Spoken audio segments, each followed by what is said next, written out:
Hi అండి. నిన్న సంకటహర చతుర్థి కదా, అందుకనే వినాయకుడి దగ్గర గరిక సమర్పించి అట్లాగే ఎర్రని పుష్పాలైతే సోమవారి దగ్గర పెట్టి దండం పెట్టుకున్నాను అనమాట. ఇవాళ గుడి కిందకి వెళ్ళానంటే మా అక్కది హనుమాన్ చాలీసా 11 రోజులు చదివిందనమాట.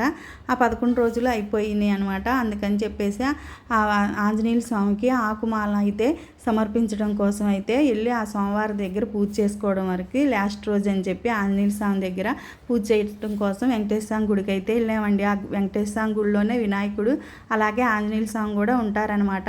ఆ సోమవారికి అయితే పుష్పాలు సమర్పించి చక్కగా గులాబీ రేకులతో సోమవారం చూసారా ఆకుమాలలో ఎంత అందంగా ఉన్నాడో కదా ఆంజనేయుల స్వామి. అసలు చాలా బాగా నచ్చిందండి. ఎంత దూరమైనా కూడా ఆ సోమవారం దండే కనిపిస్తుందనమాట. అంత బాగా ఉంది. ఫస్ట్ వెళ్ళంగానే మనకి లక్ష్మీదేవి అయితే దర్శనం ఇచ్చిద్ది. ఆ తర్వాత వెంకటేశ్వర స్వామి.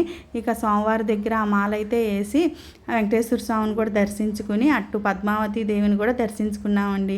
ఓం నమో వెంకటేశాయ, ఓం నమో వెంకటేశాయ. ఆ తండ్రి దయ వల్ల అందరూ చల్లగా ఉండాలి.